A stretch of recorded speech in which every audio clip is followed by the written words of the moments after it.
Boa tarde, aqui é a doutora Cristina Aguiar, com a live da quinta-feira. Eu resolvi fazer essa live sobre a sugestão que uma seguidora me perguntou nessa semana. Ela me pediu que falasse sobre síndrome de Rett. Como realmente é uma síndrome não tão bem conhecida, achei que vale a pena, que é um tema interessante, que talvez seja válido para as pessoas entenderem o que é síndrome de Rett. Então, quem for entrando, vai dando um oizinho para que eu saiba quem está entrando, diz de onde está, pode deixar seus comentários. Se eu puder, eu respondo agora. Se eu não puder, eu respondo no decorrer da semana. Quem quiser, pode colocar logo no compartilhar. Aí embaixo tem a opção compartilhar e a minha transmissão ao vivo vai ser colocada também na sua página. Na sua página de Facebook vai entrar a minha live, tá certo? Então vamos lá. A síndrome de Rett é uma síndrome que ela se caracteriza por todas as síndromes se caracterizam por um conjunto de sinais e sintomas. Síndrome, para o médico, é quando eu consigo caracterizar os pacientes com um conjunto. Todos eles possuem alguns critérios, alguns sinais e sintomas iguais. Então, um estudioso conseguiu caracterizar. E ao caracterizar, normalmente a síndrome recebe o nome do autor. Então, a síndrome de Rett, ela foi caracterizada pela observação de um médico que observou em suas pacientes um padrão que eram extremamente semelhantes, que eram meninas. Normalmente, síndrome de Rett acontece no sexo feminino, que elas nascem com um perímetro craniano normal para a idade. Ao nascer, o perímetro craniano está normal. Elas têm um desenvolvimento neurológico nos primeiros meses de vida normal, com crescimento do crânio normal. A partir do 6º mês de vida, começa a haver uma desaceleração do crescimento do perímetro craniano. Então, depois elas vão ser classificadas como microcefalia, mas é uma microcefalia adquirida, porque elas começaram, esse paciente no início tem perímetro craniano normal.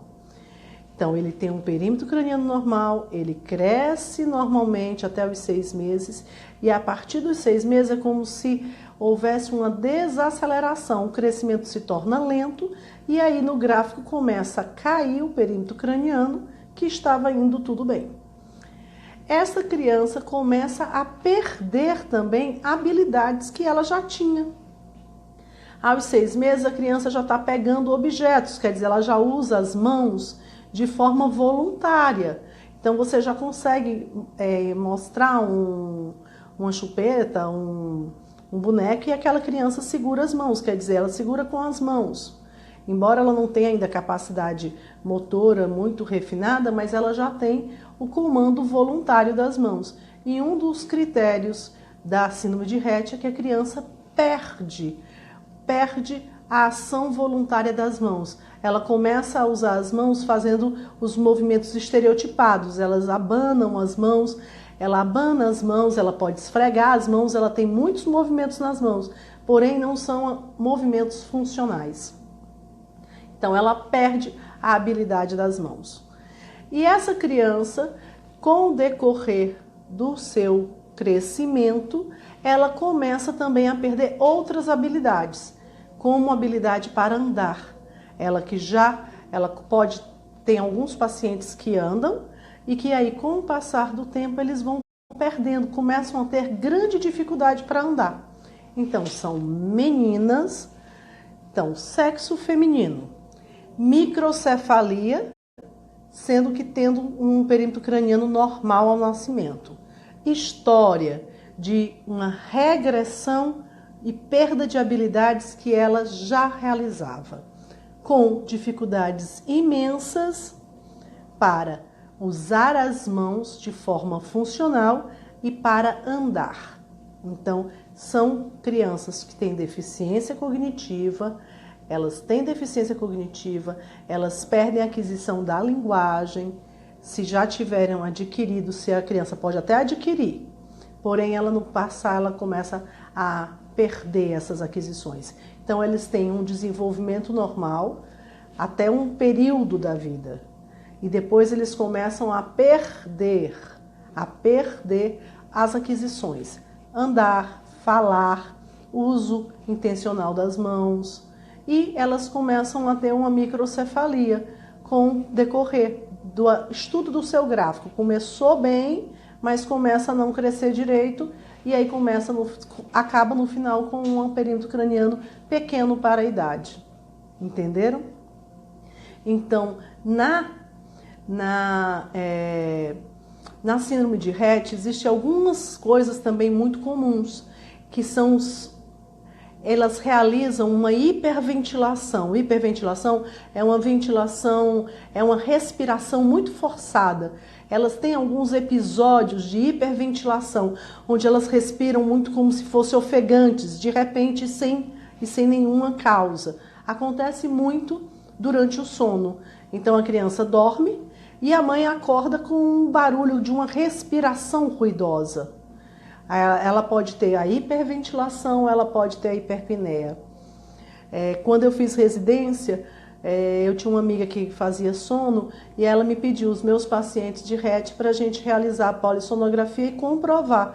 E muitas mães não tinham percebido, mas no exame nós percebemos que elas realmente realizavam a hiperventilação.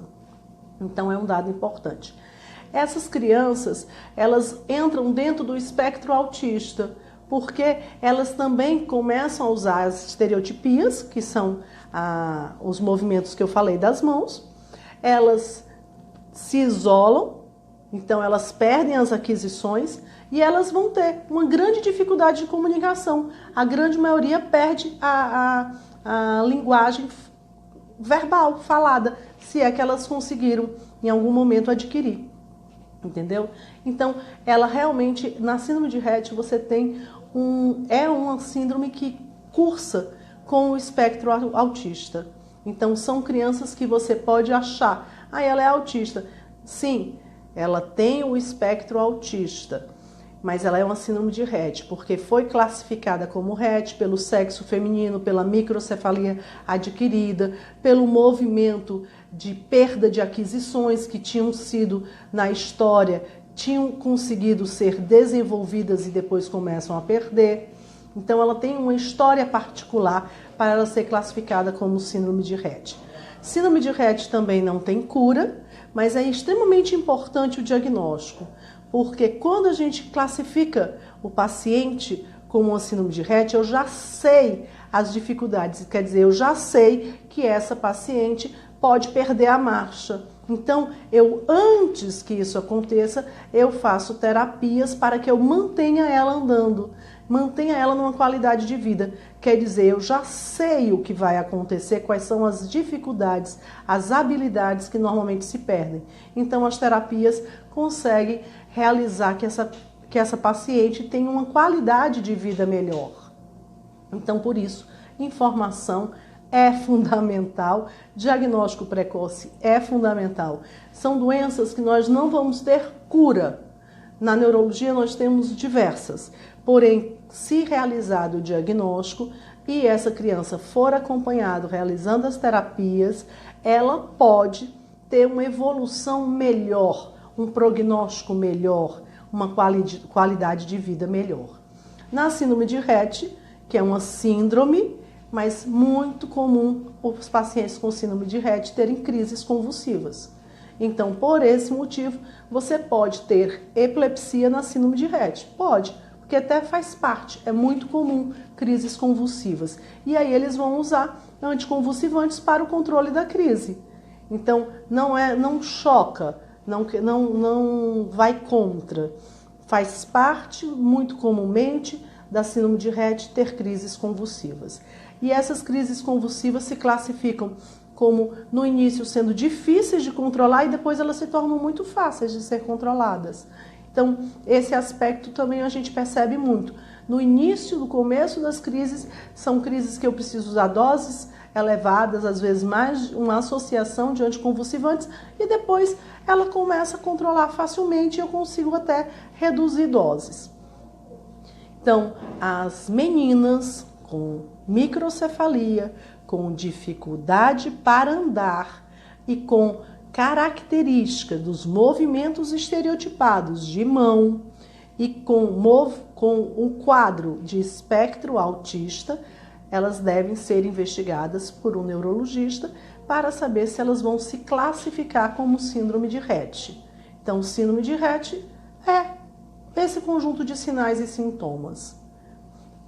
O retardo mental é importante na síndrome de Rett, porém, essa doença não tem uma restrição de vida. Quer dizer, a expectativa de vida do paciente de Rett, ele não é curto. Você pode ter uma síndrome de Rett que vai viver muitos anos, porque essa síndrome, normalmente, ela não tem uma restrição de vida, quer dizer, normalmente são pacientes que conseguem chegar à vida adulta com o retardo mental, é verdade, já com controle de crises, normalmente com um comportamento autista, mas elas não morrem cedo, não tem a ver com o risco de vida, a síndrome de Rett, é isso que eu quis dizer, tá certo?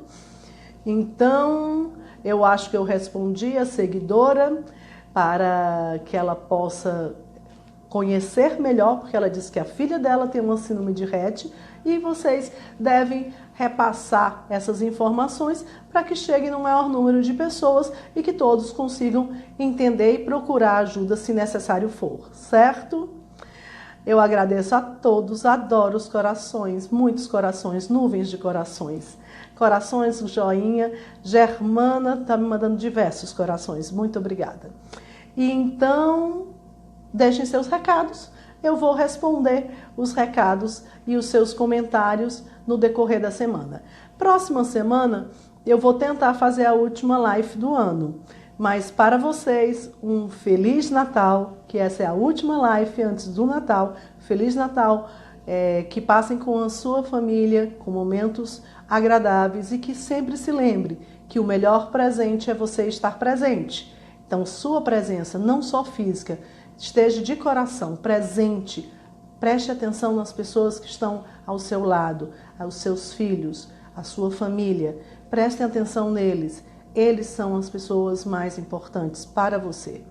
Então, dê de presente a eles a sua presença.